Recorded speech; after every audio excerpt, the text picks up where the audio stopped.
오늘 하나님께서 우리에게 주신 말씀은 마태복음 2장 1절 말씀입니다. 헤로드 왕 때에 예수께서 유대 베들레헴에서 나심에 동방으로부터 박사들이 예루살렘에 이르러 말하되 아멘. 할렐루야. 이 시간은 우리 교회 PG 유아부부터 HG 아동부 그리고 RG 중고등부에서 헌신하시는 교육부 교사분들의 헌신 예배입니다. 선생님들께 그리고 여기 계신 성도님들께도 가장 원론적인 질문을 먼저 드려보겠습니다. 이 시대에 우리는 어떻게 해야 더 많은 아이들, 더 많은 청소년들이 교회에 오도록 할 수 있을까요? 답을 달기 어려우시다면 제가 힌트가 될 만한 이야기를 하나 해드리겠습니다. 2013년 8월 중국의 한 PC방에서 온라인 게임을 하던 남성이 갑작스럽게 쓰러졌습니다. 중국 저장성 출신의 샤오리라는 이름의 이 남성은 쓰러진 직후 가까운 병원으로 후송되었지만 심각한 뇌출혈로 식물인간 상태에 빠지고 말았습니다. 샤올리 씨가 혼수 상태에 빠진 지 200일 정도 지난 어느 날 담당 간호사가 늘 그랬듯이 환자의 상태를 살펴보고자 정해진 시간에 병실에 들어갔습니다. 그러다 간호사는 우연히 식물인간인 이 환자의 손이 미세하게 움직이는 것을 발견했습니다. 혹시나 하는 마음에 간호사는 본인이 가지고 있던 100위안짜리 지폐, 우리 돈으로 약 18,000원 정도의 가치를 가지고 있는 그 지폐 한 장을 꺼내서 누워있던 환자의 눈앞에서 요리조리 흔들었습니다. 동시에 그 광경을 본 병실을 같이 쓰고 있던 다른 환자가요, 장난삼아 이렇게 말하기까지 했습니다. 여보시오, 당신이 일어나서 저 지폐를 잡으면 간호사님이 저 돈 당신한테 줄 거요. 그러자 놀라운 일이 일어났습니다. 200일 넘게 식물인간 상태에 있던 샤올리 씨가 지폐를 잡기 위해 천천히 손을 내밀었던, 뻗었던 것입니다. 다시 한번 질문 드리겠습니다.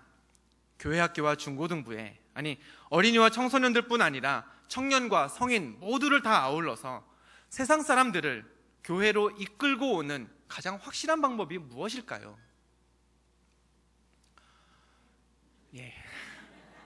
지갑에서 꺼내서 흔들면 됩니다. 그 금액이 크면 클수록 사람들은 더 많이 또 더 열심히 교회로 올 겁니다. 그러나 우리는 우리가 깨달은 복음을 그런 식으로 전하지는 않습니다. 물론 여기 계신 선생님들은 내게 주어진 학생들을 진리의 길로 인도하기 위해서라면 경제적인 비용도 아낌없이 지불할 만큼 열정도 있고 헌신할 의지도 있는 분들이십니다. 아멘 하셔야죠.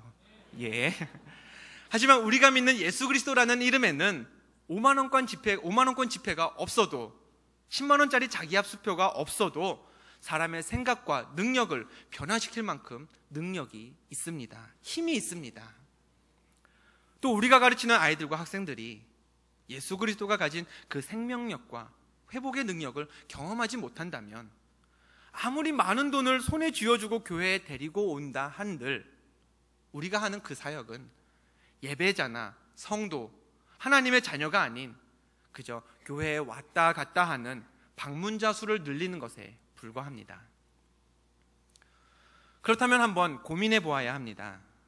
예수님의 가치나 능력은 10,000원짜리 지폐, 50,000원짜리 신권보다 더 귀중하고 더 큰데 그 가치와 능력을 제대로 알지 못하는 사람들에게 어떻게 하면 예수 그리스도를 제대로 전할 수 있을까?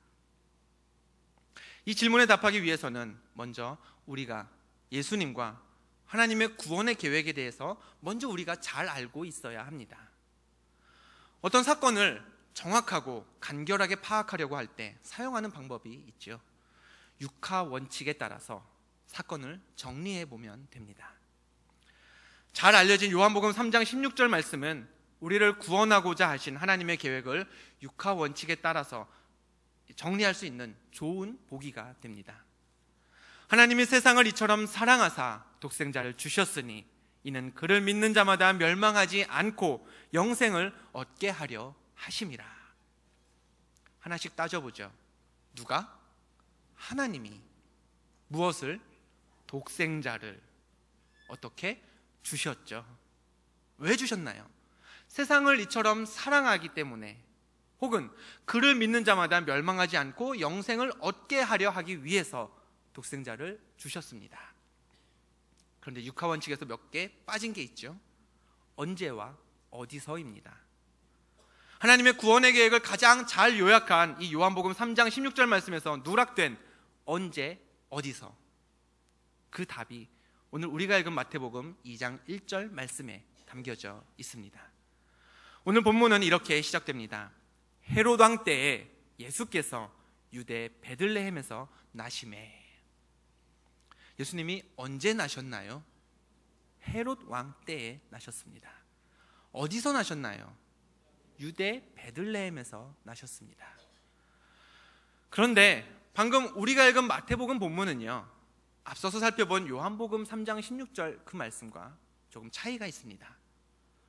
요한복음 3장 16절 말씀에서 우리가 유추했던 그 질문들에 대해서는 사실 그 누구라도요 큰 의문점을 제기하지는 않습니다. 누가? 하나님이 예수님을 보내셨다.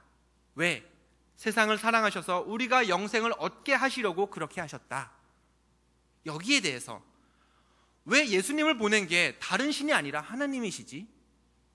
도대체 하나님은 왜 세상을 사랑하셨지?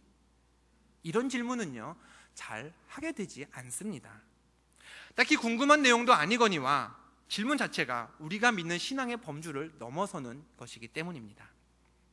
하지만 오늘 본문인 마태복음 2장 1절을 읽고 던지게 되는 질문들은 조금 다릅니다.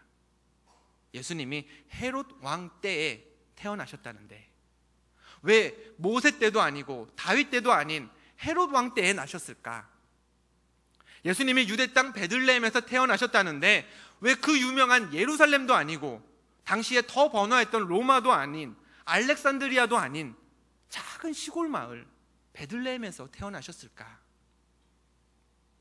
특별히 때, 시간에 대한 의문, 즉 예수님이 태어나 하나님의 구원의 사역을 이루셨던 때가 꼭 헤롯 왕이 다스리던 그 시대여야만 했을까라는 질문은요 한 번쯤 던져봄직합니다. 예수님이 태어나신 그 즈음에 있었던 한 가지 사건 때문에 그렇습니다. 예수님의 탄생과 관련해서 우리가 알고 있는 이야기는 이렇죠. 동방에서 박사들 몇 명이 별을 보고 예루살렘에 오게 됩니다. 먼 곳에서 별을 보고 이스라엘까지 오게 된 동방 박사들은 예루살렘에 이르러 당시의 왕이었던 헤롯을 만나 물었습니다. 유대인의 왕으로 나시니가 어디 계시냐? 그런데 박사들의 이 말 한마디로 예루살렘의 온 왕궁이 발칵 뒤집혔습니다. 멀쩡하게 헤롯이 유대 땅을 다스리고 있는데 난데없이 나타난 외지 사람들이 새로 나신 왕이 어디 있습니까? 라고 물었으니 헤롯의 귀에는요 어디선가 반역자들이 혁명을 주동하고 있다는 얘기로밖에 들리지 않았습니다. 누군가 자기의 자리를 탐내고 있다는 그런 범상치 않은 기운을 감지한 헤롯, 그는 대제사장과 서기관들을 통해 그리스도라 불리는 새로운 왕이 태어난다면 바로 베들레헴에서 나실 것이다 라는 단서를 얻어냈습니다. 그리고 곧바로 반역의 뿌리를 뽑기 위해 그 즈음 태어난 베들레헴 지역의 사내 아이들, 곧 2살 미만의 베들레헴 출신 남자아이들을 다 죽여버렸습니다. 다행히 이런 비극 속에서 예수님은 무사하셨습니다. 예수님의 아버지 요셉에게 천사가 나타나서 가족들과 이집트로 피할 것을 미리 알려준 덕분이었죠. 의문점이 생기는 건 바로 이 부분입니다. 베들레헴이라는 곳에 살던 그 2살 미만 남자아이들이 다 죽었습니다. 누구 때문에? 예수님 때문에 죽었습니다. 한두 명도 아니고요 2만 명이라는 엄청난 수의 아이들이 예수님 때문에 다 죽었습니다. 그렇다면 만약에 우리가 당시 베들레헴에 살고 있었다면 이 일을 어떻게 받아들였을까요? 시간을 지금부터 100년 정도 되돌려서 지금 우리나라가 일본의 지배를 받고 있다 가정해 보겠습니다. 그런데 부천 어디에선가 장차 우리나라를 해방시키기로 예언된 사람이 태어났다라는 그 이유로 제 자녀가 죽어야 한다면 저는 이렇게 생각했을 겁니다. 영웅도 좋고 민족의 구원자도 좋지만 그 때문에 내 아이가 죽어야 한다면 난 그런 구원자 필요 없다. 그런 왕은, 그런 인물은 세상에 오지 않아도 돼. 아니, 세상에 오면 안 돼. 내 새끼만 억울하게 죽일 수는 없잖아. 왜 하필 내 아이야? 물론 예수님이 직접 누구를 죽이신 건 아니셨지만 2000년 전에 베들레헴이라는 곳에서 태어나지 않으셨다면, 그래서 동방박사 얘기도 없고 헤롯 왕도 그 사실을 몰랐다면 베들레헴에서 태어나 헤롯에게 죽었던 그 2살 미만의 남자아이들은 모두 죽지 않았을 겁니다. 어떤 사람은 이렇게 얘기할지도 모릅니다. 예수님이 오셔서 인류의 구원이라는 큰 일을 이룰 수 있다면 아이들이 죽는 희생쯤은 감당해야 되지 않을까요? 물론 머리로는 이해가 되죠. 그러나 현실적으로도 그런 논리가 납득이 될까요? 내 일이라도, 내가 사는 집 근처에 쓰레기를 처리하는 소각장이나 매립지가 들어선다, 아니면 장례식장, 추모공원, 화장터가 들어선다, 원자력 발전소가 생긴다, 그러면 끝까지, 정말 끝까지 반대하는 게 우리들입니다. 그런 시설이 필요하다는 걸 몰라서 그런가요? 공익을 위해서 서로가 작은 희생은 감당해야 한다는 그런 윤리, 결코 배워본 적 없는 것은 아닙니다. 머리로는 잘 알지만 정작 그 작은 희생이 하필 내가 겪어야 하는 고통과 결부된다면 인류의 평화, 구원, 도시 환경의 개선, 사회복지, 이런 개념은 잊어버리고 내 이익을 가장 먼저 따져보게 되는 게 우리들의 솔직한 모습입니다. 하물며 내 자녀가 죽는다는데, 예수님, 제 아이는 죽어도 좋습니다. 주여 오시옵소서 라고 반응할 수 있는 사람, 신앙생활하는 우리들 중에라도 과연 얼마나 있을까요? 지금이야 예수님이 오신 계절, 성탄절은 참 따뜻하고 기분 좋은 계절입니다. 선물도 주고받고요, 소중한 사람들과 함께 보낼 수 있는 1년에 몇 안 되는 귀중한 날입니다. 하지만 정작 예수님이 나셨던 그때는 지금처럼 사랑이 넘치는 그런 분위기가 아니었습니다. 왕은 반역의 뿌리를 뽑아버리겠다고 칼을 들고 설쳤고요, 백성들은 자녀를 잃은 슬픔에 통곡하던 곳, 2000년 전에 베들레헴이 그랬습니다. 그럼 예수님은 왜 그 많고 많은 시간 중에 하필 헤롯 왕 때에 오셔서 이런 비극을 일으키셨을까요? 예수님 때문에 죽어갔던 그 많은 아이들은 어쩌라고, 또 그 아이들의 부모들은 어떻게 살라고 인류의 수천 년 역사 중에 이때를 택하셨을까요? 답은 오늘 말씀에 가장 먼저 등장하는 그 주인공 헤롯이라는 이름의 왕에게 있습니다. 사진의 주인공이 바로 지금부터 살펴볼 인물 헤롯의 그림입니다. 예수님 당시 이스라엘은 로마의 지배를 받고 있었습니다. 로마의 수장은 우리가 카이사르 내지는 시저라고 부르는 황제였는데요, 황제 혼자서는 그 넓은 로마의 영토를 다 통치하기가 불가능했습니다. 때문에 황제는 곳곳마다 총독들을 파견해서 각 지방을 책임지고 다스리게 했습니다. 사도신경에 등장하는 본디오 빌라도가 지방을 다스리도록 중앙에서 파견받은 그런 총독 중에 대표적인 인물이죠. 그러나 총독이라고 해서 작은 마을들까지 다 통치하고 다스릴 수 있었던 것은 아닙니다. 한 사람의 총독 밑에는요, 다시 여러 명의 분봉왕이 있어서 총독이 미처 시행하기 어려운 구체적인 행정들을 대신 맡았습니다. 헤롯은 이 같은 역할을 했던 분봉왕 출신의 인물이었습니다. 기원전 74년 유력한 행정가 집안의 둘째 아들로 태어난 헤롯은 25이라는 젊은 나이에 갈릴리의 분봉왕이 되었습니다. 일찍부터 출세길에 올랐던 그는 로마의 고위 관료들에게 이빨린 소리를 하는 데에 탁월한 능력이 있었습니다.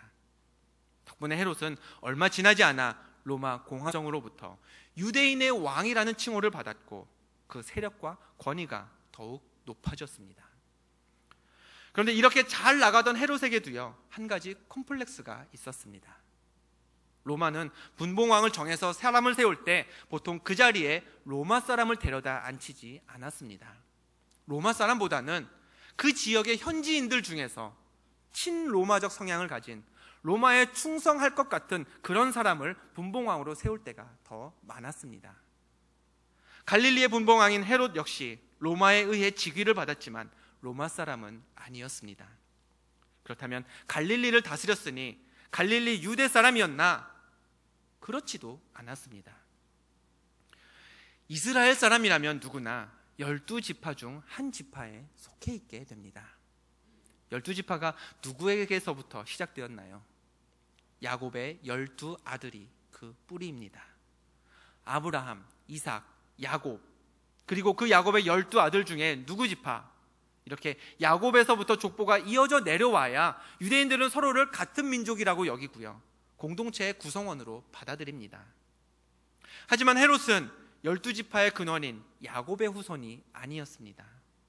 그는 야곱의 형인 에서의 후손, 에돔족 속 사람이었습니다. 유대인들과는 뿌리 자체가 달랐던 것이죠. 지금도 물론이지만 예전부터 유대인들은 가문을 굉장히 중요하게 여깁니다. 성경만 봐도 그런 유대인들의 특성이 잘 드러나죠. 누군가 등장인물 한 사람을 소개하려면 성경에는 꽤 긴 설명이 따라 나옵니다. 누구의 손자, 누구의 아들, 어디 지파 사람, 아무개. 이스라엘 사람들은 사람을 소개받을 때요, 아버지는 누군가, 할아버지는 누구시지, 누구네 집안이고 어느 가문인가, 그리고 결국에는 12지파 중 어느 지파인지까지 물을 만큼 가문과 혈통을 중요하게 여기는 사람들입니다.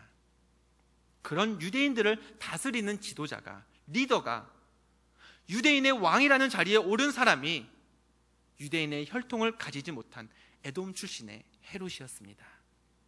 자, 유대인들이 그런 헤롯을 좋아했을까요? 권력이 있는 왕이니까 말은 들었겠지만 심적으로 존경하거나 굉장히 충성스럽게 따르지는 않았을 겁니다. 겉으로는 말을 다 듣는 척하면서 속으로는 어디서 굴러온 이방인이 우리한테 이래라 저래라 하냐, 이렇게 무시했을 겁니다. 헤롯이라고 그런 유대인들의 사고방식을 몰랐을 리가 없습니다. 비정통으로서 정통 유대인들 틈바구니에 끼어 있어 혈통과 가문 자체가 큰 걸림돌이었던 이 헤롯이었기에 헤롯은 자신의 단점을 보완하려고 수를 썼습니다. 혈통에 보잘것없는 사람이 그 혈통을 보완할 수 있는 방법 딱 하나 있죠. 결혼입니다. 헤롯 시대의 이스라엘에는 간신히 명맥을 유지하고 있는 왕의 가문이 있었습니다. 물론 진짜 왕은 로마와 전쟁을 하던 중에 죽고 없었고 왕의 친인척들만 남아있는 그런 형식적인 왕조였지만, 하스모니아라는 이름의 이 이스라엘 왕조는 유대인들의 마음속에는 여전히 왕의 가문으로 자리 잡고 있었습니다. 혈통적으로 유대 지도자의 뿌리가 전혀 없었던 헤롯은요, 자기의 부족한 혈통을, 가문을 업그레이드 시키기 위해서 이 이름만 남아있던 유대의 왕조, 하스모니아 왕조를 이용했습니다.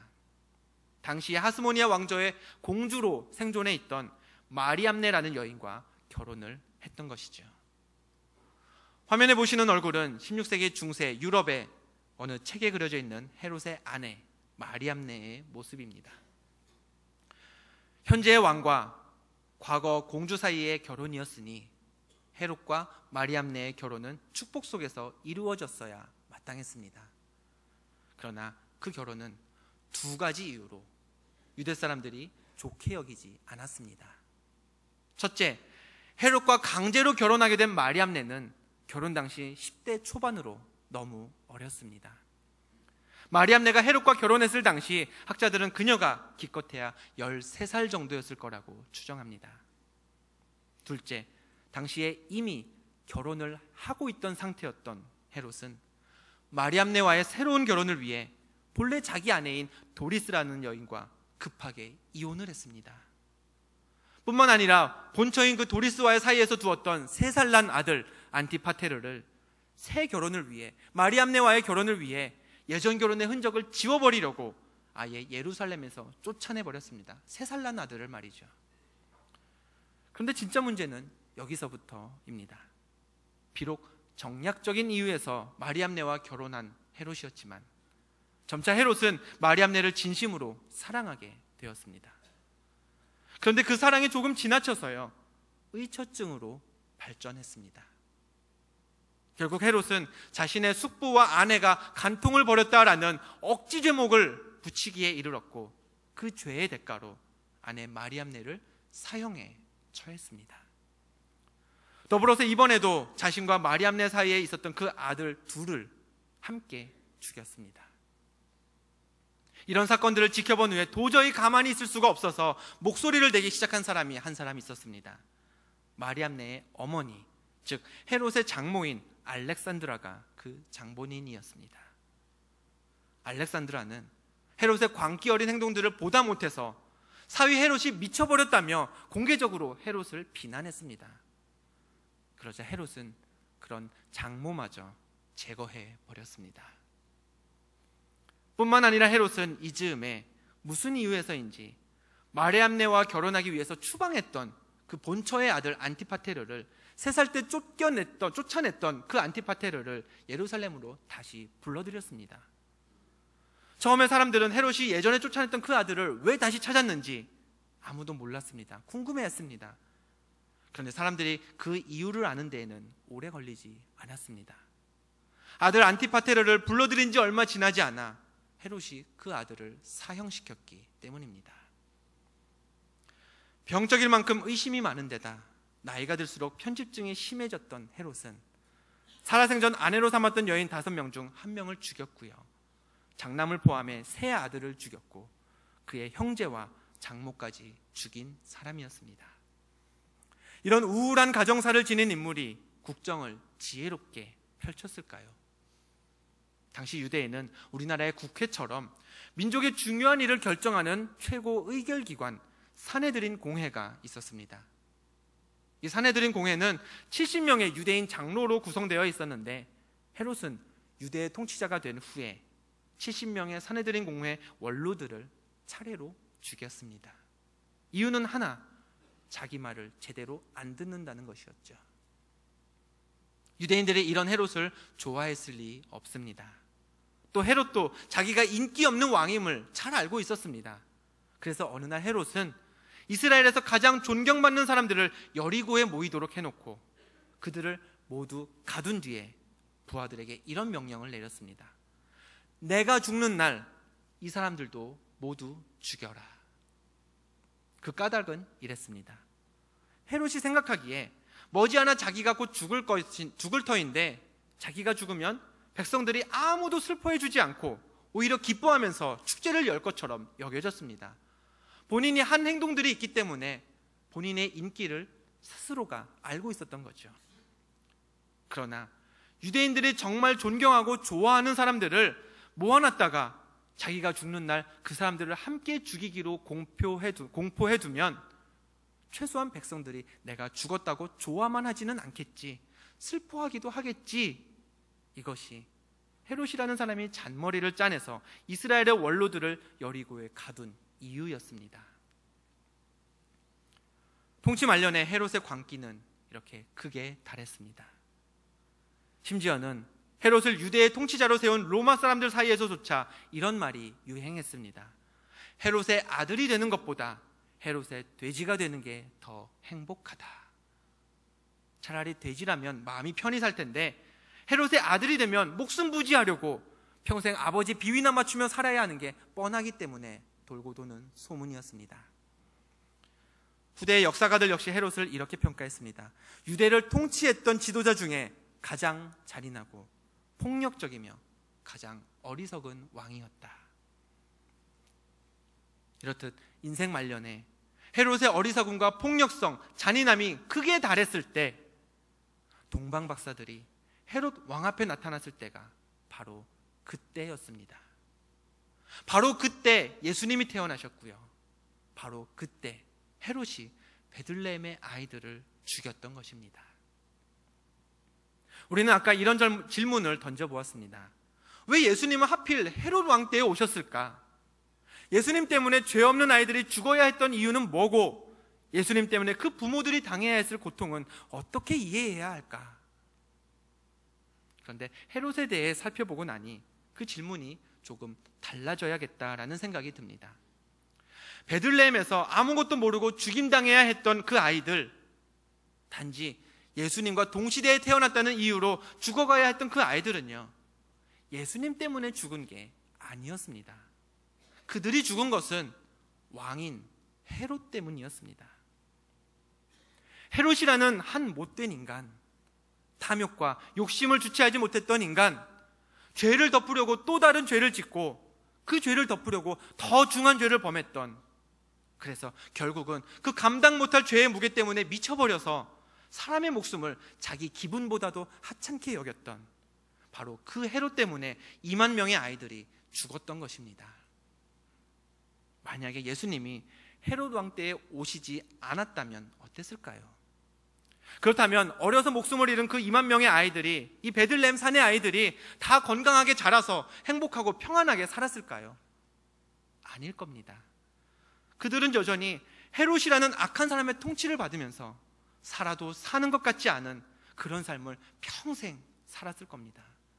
난폭한 왕 때문에 언제 죽을지 모르는 그런 인생을 아마도 살았을 겁니다.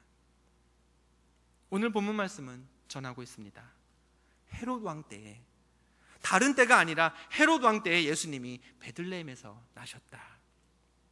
아무 죄 없는 아이들이 떼죽음을 당해야 했던 그런 시대에, 살아도 사는 것 같지 않았을 그 비참한 시대에 원칙은 무너지고 신뢰가 없었으며 아부와 음란과 욕심에 따라 세상이 굴러가던 그 혼돈의 시대에, 그런 때에 예수님이 오셨다. 성경은 그렇게 기록하고 있습니다. 헤롯 왕 때라고 표현된 그때, 그 시대는 예수 그리스도가 아니었다면 아무런 소망을 가질 수 없는 시대였습니다. 예수 그리스도가 나지 않았다면 어떤 정의도 기대할 수 없는 시대였습니다. 예수 그리스도가 아니었다면 어둠 속에서 한 줄기 빛을 찾을 수도 없는 그런 시대였습니다. 그때에 예수 그리스도가 이 땅에 오셨던 것입니다. 더불어 오늘 우리가 사는 시대로 눈을 돌려봅니다. 어떤가요? 살만하신가요? 제 아이가 올해 5살이 되었습니다만 아직 매운 음식은 잘 먹지 못합니다. 매운 음식을 굳이 먹여야 할 때면 이제 컵에 담궈둔 물에 씻어서 먹입니다만, 그나마도 자기 기준보다 조금 더 맵다 싶으면요, 뱉을 때가 많습니다. 물론 음식을 뱉는 게 나쁜 일이라고 그때마다 따끔따끔하게 혼을 내긴 합니다만, 아이가 매운 음식을 먹는 게 혼을 낸다고 해서 하루아침에 되는 일은 아니죠. 그런데 비슷한 또래의 한 아이가 김치를 뱉는다는 이유로 선생님이라고 부르던 대상에게 몇 걸음을 나가 떨어질 만큼 맞았습니다. 지금은 어린아이들조차 폭력과 성범죄에 너무 쉽게 노출되어 있는 시대입니다. 부모들은 CCTV는 믿을지언정 교사를 믿지 못하는 시대입니다. 내 자녀를 가르쳐달라고 마음 놓고 맡길 곳이 없는 시대가 바로 지금입니다. 어렸을 때부터 우리 자녀들이 어른들로부터 폭력에 혹은 성적인 위험에 노출되다 보니 어른을 대하는 자녀들의 성격과 성품도 거칠어질 수밖에 없습니다.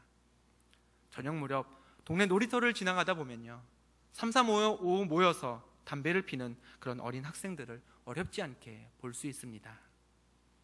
그런 학생들에게 훈계라도 할라치면 어떻게 되나요? 학생들이 여간에서는 잘못했다는 말을 하지 않습니다. 꾸중을 한 우리가 어른이라고 해서 발을 빼지도 않습니다. 남학생들은 욕부터 하면서 달려들기 일쑤고요, 여학생들은 자신이 성추행을 당했다면서 거짓된 신고로 경찰을 부르기도 합니다. 훈계하는 어른을 성범죄자로 몰아가는 것이죠. 얼마 전 멀지 않은 도시에서는 인질극이 있었습니다. 원인은 부모의 남녀관계 문제였고, 결과적으로 2딸 중 하나가 살해되었습니다. 가정 때문에, 경제적 문제 때문에 꿈을 가져야 할 자녀들이 꿈을 꾸지 못합니다. 어른들의 일로 인해 목숨을 잃는 그런 아이들, 그런 청소년들의 소식이 너무 빈번하게 들려옵니다. 지난주 RG 중고등부의 한 선생님께서 중학생 아이의 집을 찾아가셨습니다. 다른 부서도 그렇겠지만 중고등부에서도 1월에 새 학년, 새 반이 편성되었는데요, 이 학생이 지난 2주 동안 계속해서 교회에 출석하지 않았기 때문에 선생님이 미리 연락을 하고 그 가정으로 찾아갔던 것입니다. 그런데 선생님과 대화를 시작한 지 얼마 되지 않았을 때 어느 시점에선가 학생이 울기 시작했습니다. 무슨 일 때문에 우는지 알 수라도 있었으면 그 일을 놓고 위로해주고 기도해주고 그러셨을 텐데 무엇 때문인지도 알 수 없었습니다. 그냥 이야기 나누던 어느 순간 학생이 울음이 터졌던 것이죠. 그리고 찾아가셨던 선생님이 학생 집에 머물렀던 그 1시간 반 내내 그 눈물은 그치지 않았습니다. 중학생 아이가 태어나서 처음 만난 선생님이었습니다. 그 처음 만난 선생님과의 대화에서 눈물을 흘릴 만큼 그만큼 우리 자녀들이 소통할 만한 사람을 찾기 힘든 시대가 바로 이 시대입니다. 청소년들은 세상에 요구하는 것은 많은데 내가 얻을 유익은 아무것도 없다고 생각합니다. 존경할 만한 사람도 찾기 어렵고요. 행복하다는 감정도 느끼기 힘들어합니다. 이런 시대, 시간이 지나면 좀 나아질까요? 아직은 어리니까 우리 자녀들이 좀 더 잘하면 상황이 달라질까요? 글쎄요, 여기 계신 청년 선생님들이 더 잘 아시리라 여겨집니다. 열심히 공부해서 대학에 들어가면 이제부터 가야 할 길은 대학 입시보다 더 불투명합니다. 눈을 낮추고 기대치를 낮추면 일할 기회는 얼마든지 많다고 이야기하지만 좋은 곳에서부터 사회생활을 시작하는 누군가는 앞으로 치고 나갈 때 나는 늘 여기에만 머물러 있을까 봐 그렇게 결심하기도 쉽지 않은 게 현실입니다. 어르신들은 어르신들 나름대로 힘들다고 합니다. 젊은이들은 모이기만 하면 이 시대를 살아가는 아픔에 대해서 이야기하죠. 그리고 어린이들도 청소년들도 저들 나름대로 벅찬 시간을 살아가고 있습니다. 이 자리에 계신 선생님들, 우리에게 맡겨진 아이들이 이런 아이들입니다. 자랄수록 성장할수록 그 꿈이 커져야 하는데 고민과 걱정을 키울 수밖에 없는 그런 아이들입니다. 갈 만한 곳은 PC방과 노래방밖에 없는 현실에서 세계를 품어야 되고 세계를 향해 나아가야 한다는 그 부담을 안고 사는 아이들입니다. 지나가다가 부딪히기만 해도 쉽게 시비를 걸지만 그러나 진실한 마음으로 찾아가서 조금만 이야기해보면 자신이 관심받았다는 사실에 눈물을 멈추지 못하는 그런 아이들입니다. 이런 아이들에게 정말 무엇을 가르쳐야 할까요? 이 시대를 사는 우리 학생들에게 교사인 우리가, 부모인 우리가 무엇을 말해줘야 할까요? 하나님께서는 온 인류를 구원하기 위해 그 아들 예수를 언제 세상에 보내야 할까? 아마도 무척 고민하셨을 것입니다. 이스라엘 민족이 광야에서 헤매던 때 지금 예수를 세상에 보낼까? 아니야, 이 정도는 모세만 있으면 이겨낼 수 있을 거야. 이스라엘에 왕이 없어서 여러 민족으로부터 침략을 당하던 그때 아니야, 굳이 내 아들 예수까지 보내지 않더라도 사무엘과 다윗만 있으면 괜찮아질 수 있을 거야. 이스라엘이 바벨론의 포로로 잡혀갔을 때 아니야, 이때가 힘든 시대인 것만은 분명하지만 다니엘, 에스겔, 예레미야 이 정도 일꾼들만 있으면 이스라엘 내 민족들은 극복할 수 있을 거야. 그런데 독생자 예수님을 세상에 보내시는 그 일을 그렇게 미루고 그렇게 참으시던 하나님도 헤롯 왕 때에, 헤롯 왕이 통치하며 세상의 모든 소망을 짓밟던 그때에 이르자 예수 그리스도 외에는 다른 해결책을 찾을 수가 없으셨습니다. 마지막 히든카드, 자기의 아들을 직접 세상에 내려보내는 것 외에는 암울하고 절망에 빠진 세상에 소망을 줄 다른 방법이 없었습니다. 그래서 헤롯 왕 때에, 출애굽 시대도 가나안 정복 시대도 바벨론의 노예로 붙잡혀갔던 시대도 아닌 그 헤롯 왕 때에 예수 그리스도가 이 땅에 오셨던 것입니다. 우리도 마찬가지입니다. 오늘 이 시대도 마찬가지죠. 예수 그리스도 외에는 다른 해결책이 없습니다. 예수 그리스도 외에는 자녀들에게 소망을 심어줄 다른 방법이 없습니다. 예수님이 세상에 오신 이후에 하나님의 구원의 역사와 선포된 예언들이 다 이루어졌습니다. 우리 자녀들이, 아이들이, 청소년들이 우리의 가르침을 통해 그 예수를 나의 동행자, 나의 구원자로 고백하면 예수 그리스도 이후에 기록된 이 신약 성경 말씀에 쓰인 일들, 그에 못지않은 하나님의 놀라운 역사가 우리가 가르치고 전한 그들의 삶에도 임할 줄로 믿습니다. 자녀들이 보이는 절망의 조건들로 인해서 힘들어하지 않도록, 학생들이 소망을 얻지 못하는 세상으로 인해서 포기하지 않도록, 얘야 그래도 괜찮아, 예수님이 널 위해 이 땅에 오셨지 않니? 그 한마디만큼은 놓치지 않고 가르칠 수 있는 그런 교사가 되어주시기를 부탁드립니다. 세상이 헤롯 왕의 때처럼 어둡고 출구를 찾지 못할수록 예수 그리스도를 더 힘써 알리는 그런 선생님들, 그리고 여기 계신 우리 모든 부모님들이 되어주시기를 주님의 이름으로 간절히 축원드립니다. 기도하겠습니다. 하나님, 다른 시대가 아닌 헤롯 왕 때에 예수 그리스도를 보내신 이유를 생각해 봅니다. 그리고 오늘 우리가 사는 이 시대가 바로 헤롯 왕 때임을 고백합니다. 헤롯 왕 때에 예수 그리스도가 이 땅에 오신 소식이 기쁜 소식, 복음이 되었듯이 이 험한 시대를 살아가는 우리 자녀들에게도 우리가 가르치는 예수 그리스도가 그 무엇과도 바꿀 수 없는 복된 소식이 되게 하여 주옵소서. 예수 그리스도로 인해 포기하지 않고 예수 그리스도로 인해 낙심하지 않는 다음 세대들이 더욱 많아지기를 꿈꿉니다. 그 일을 위해 오늘 헌신하는 모든 교사들을 하나님 귀하게 사용하여 주옵소서. 예수 그리스도 이름으로 기도하옵나이다. 아멘.